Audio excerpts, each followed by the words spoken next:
Tamponamento cardíaco? O que é isso? Tá aí o seguinte, deram o diagnóstico de tamponamento cardíaco para o teu paciente e agora o que fazer? Bom, é nessa videoaula que você, protagonista da enfermagem, seja estudante, técnico ou enfermeiro, vai saber. Então fica até o final para aprender o que é o tamponamento cardíaco, por que acontece e o que a gente tem que fazer como conduta. Diretor, solta a vinheta!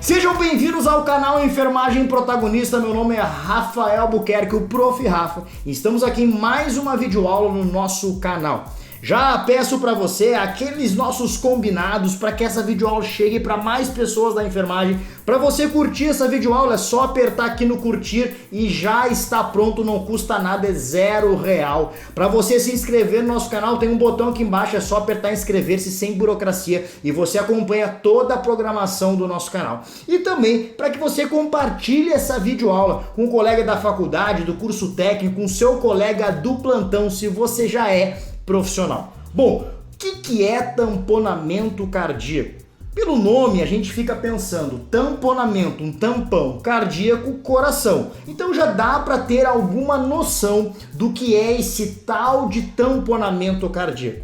Mas a gente vai detalhar para você mais informações específicas e imagens para que você consiga visualizar melhor. Pega um papel, pega uma caneta e vem comigo, bora lá. Eu começo mostrando para vocês aqui o coração lá posicionado no seu local. O coração ele está ali no meio entre os pulmões, no local chamado de mediastino, que é uma cavidade que se encontra entre o pulmão direito e o pulmão esquerdo. Esse coração está muito bem protegido. Lembrando que esse órgão é chamado de órgão-bomba, ele não para, é 24 horas trabalhando, trabalha mais do que eu e você juntos. Ele não para de trabalhar. E, consequentemente, ele pode vir a complicar. Existem diversas patologias cardiovasculares, que eu sei que você conhece algumas, e na aula de hoje eu vou te falar desse tamponamento cardíaco, por isso que eu preciso te mostrar algumas imagens, alguns detalhes, para a gente conseguir visualizar. Mas olha só que interessante, esse coração, ele tem diversas membranas. Essas membranas são divididas em três. São os chamados de pericárdio. Eu vou anotar aqui para você os pericárdios, certo? Os pericárdios, então, são três. Tem o pericárdio fibroso, nós temos o pericárdio seroso e nós temos o pericárdio visceral. Pelos nomes você pode perceber, fibroso tem fibra, seroso tem consequentemente líquido e visceral está perto da víscera, ou seja, perto do músculo cardíaco que nós chamamos de miocárdio. Entre esses pericárdios, entre essas membranas, nós temos então um líquido chamado de líquido do pericárdio ou também líquido pericárdico. Esse líquido ajuda o coração a deslizar nessas membranas e conseguir fazer suas contrações e dilatações, mas também ajuda na proteção do coração. E atenção com esse líquido aí. Essas membranas que eu mostrei para vocês e os líquidos que eu mostrei ali, que é o pericárdio ou pericárdico, tá aqui, ó. Fica ali então dentro do chamado saco pericárdico, que engloba esse coração, protege esse coração e também ajuda a deslizar quando o coração contrai e dilata, quando o coração contrai e dilata. Essas informações são importantíssimas para você aprender. Mas antes do tamponamento cardíaco, antes de acontecer o tampão lá no coração, existe um fenômeno chamado de derrame pericárdico. O derrame, se você pegar pelo nome, já vai perceber, derrame é o derramamento, por isso eu coloquei uma taça de vinho ali, desperdiçou o vinho, caiu todo o vinho ali. O que é o derrame pericárdico? Se tem lá o derrame pleural nos pulmões, o derrame pericárdico nada mais é do que o derrame lá no pericárdio, ou seja, o acúmulo de líquido no saco pericárdico que eu mostrei para vocês. Ele pode ser sintomático, ou seja, apresentar sintomas, ou totalmente assintomático, ou seja, sem sintoma nenhum.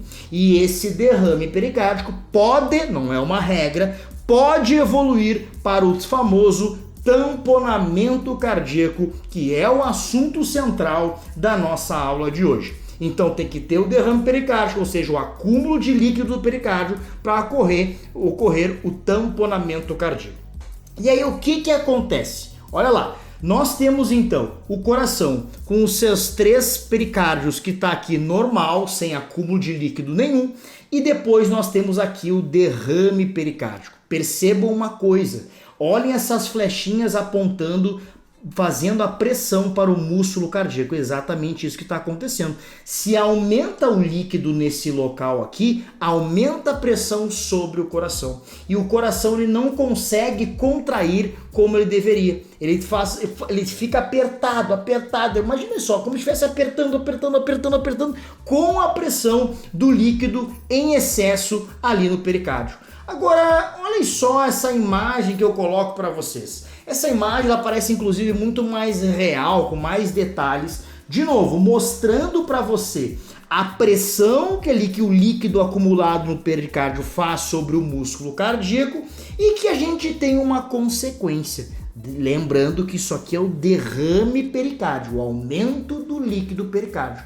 Quando eu tenho derrame, se não for tratado, ele vai evoluir para o tamponamento cardíaco.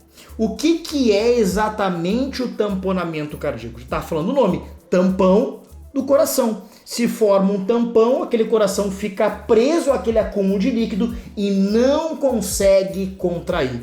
Essa não contração do coração vai levar ao chamado choque obstrutivo. O que significa isso? Obstrutivo porque tem uma obstrução. De quem? Do coração.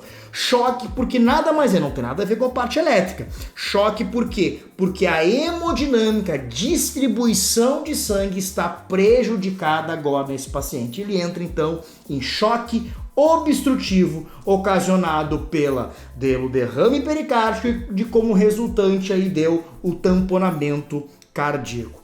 Aqui mostro para vocês um exame de imagem que aparece exatamente o acúmulo de sangue, de líquido pericárdico na volta do coração, o que mostra para você que vai diminuindo ali o espaço do coração e consequentemente, obviamente, fica errada a distribuição de sangue para o resto do corpo. Esse coração ele não vai conseguir bater direito, ele não vai contrair direito, ele não vai dilatar direito e, obviamente, pressão arterial vão ser alteradas, frequência cardíaca alterada, distribuição de sangue alterada, o débito cardíaco do paciente também diminuído. O débito cardíaco nada mais é do que o volume de sangue bombeado pelo coração em 1 minuto. E aí, o que se faz para diagnosticar esse paciente com este problema? É o seguinte, se esse paciente tem um problema, nós fazemos 2 exames básicos aí que são realizados, pedidos, enfim. O ecocardiograma, porque no ecocardiograma, que é um exame fácil, simples e rápido, é possível ver se há um vazamento ali, ou acúmulo de líquido, que aqui está mostrando, por exemplo, o acúmulo de líquido aqui nessa região aqui, e também, o eletrocardiograma. Esse eletrocardiograma normalmente vai vir com complexo QRS alterado, mostrando em que os complexos QRS, ou seja, os ventrículos, as câmaras inferiores do coração, estão sofrendo danos e não estão conseguindo fazer sua contração, porque estão recebendo uma força de fora, ali do saco pericárdico, empurrando, consequentemente, esse músculo cardíaco, essas câmaras cardíacas. E aí, eu trouxe para vocês em primeira mão, que isso vocês não vão encontrar em qualquer livro, inclusive eu tirei do livro de Urgência e Emergência do Marcelo Barros, e eu trouxe de 2021 e eu peguei simplesmente o que tem lá e eu coloquei aqui para vocês. Então por isso que vocês não vão ver desse jeito que eu coloquei, vocês não vão ver em lugar nenhum, e eu garanto isso porque isso aqui é criação totalmente minha. Você faz então primeiro uma avaliação inicial do paciente, o ABC e a anamnese, e esse exame físico vai estar lá. Pode aparecer a tríade de Beck, que são 3 sintomas específicos, né, ocasionados lá por conta do choque obstrutivo, por conta do tamponamento cardíaco, do derrame pleural, que isso eu vou falar para vocês em uma próxima videoaula. Taquicardia, dispneia e pulso paradoxal, que é um pulso que você não consegue palpar exatamente. O exame físico não conclusivo pode ocorrer também, mas ele pode ser sugestivo de alguma coisa que aconteça. Bom, nesses tipos de exame físico, quais são as condutas que a gente tem? Caso o exame físico apareça todos aqueles sintomas que eu mostrei para vocês, você vai fazer uma outra avaliação. Você que eu digo é a equipe multidisciplinar. Vai ver se esse paciente está instável ou estável. Instável ou estável. Se esse paciente estiver instável ou estável, terão outras condutas. Já no exame físico não conclusivo, mas sugestivo, vai se pedir novamente o eletrocardiograma e o ecocardiograma para ver o que está acontecendo e se realmente é um tamponamento cardíaco. E ainda pode acontecer a pericardiostomia. Pericardiostomia nada mais é do que uma punção aqui da região pericárdica para tirar a pressão ou tirar um pouco de líquido naquele local. Também chamado de pericardiocentese quando for mais invasivo, né? O que acontece? Essas dinâmicas, esse fluxograma que eu trouxe para vocês, ele ainda continua. Olha lá, se instável faz a pericardiocentese, se instável. E se estável, ele vai seguir para a nossa toracotomia. Toracotomia nada mais é do que a abertura aqui do tórax, e aí tem que faz aqui a perfuração de osso, serra o osso, e é um procedimento muito maior, muito mais invasivo, mas por isso que o paciente tem que estar estável. Primeiro controla a instabilidade dele, faz a punção caso necessário e depois parte para a toracotomia. E eu trouxe para vocês aqui os cuidados de enfermagem. Quais os cuidados de enfermagem que a gente precisa desse paciente? Claro, fazendo um resumo desses cuidados. Monitorização cardíaca contínua, MCC, obviamente, pressão arterial, frequência cardíaca, saturação de oxigênio, obviamente a gente vai precisar de uma monitorização cardíaca contínua. Repouso no leito, esse paciente não pode fazer o esforço físico, a gente sabe o porquê, porque quanto mais esforço físico, maior o trabalho do coração. O acesso venoso precisa ser um acesso venoso calibroso, calma, não precisa ser um acesso central logo de cara, dependendo do caso, e também não precisa ser 2 acessos calibrosos. Um acesso calibroso bem permeável está suficiente segundo os protocolos. Oxigênio terapia, normalmente óculos nasais a no mínimo 2 litros para manter conforto, se esse paciente tiver com a saturação mais baixa, com uma dispneia considerável, e aí vão ser tomadas outras condutas e melhores ofertas de oxigênio para esse paciente. E ainda pode ser que seja pedido um soro fisiológico em push. Mas professor, ele está com um tamponamento cardíaco, um derrame pericárdio, vai colocar soro fisiológico? Sim, porque muitas vezes esse soro, de novo, se necessário, esse soro fisiológico pode ser necessário para melhorar a hemodinâmica do paciente, uma vez que feita, por exemplo, a pericardiocentese, que é a punção. E eu coloquei ainda para vocês aqui alguns medicamentos que podem ser feitos nesse paciente. Olha só que interessante que eu trouxe para vocês. Dobutamina, que nada mais é do que um cardiotônico, auxilia na contração do coração. A dopamina, que também auxilia o músculo cardíaco, os 2 medicamentos vasoativos. A noradrenalina, muito conhecido, um vasoconstritor potente para aumentar a pressão arterial, uma vez que a hemodinâmica dele está prejudicada. A atropina, que é um antiarrítmico, que caso seja necessário nas bradicardias, por exemplo, né, na diminuição da frequência cardíaca. E a amiodarona também, que é um antiarrítmico para ajudar na contração do coração, na frequência cardíaca também.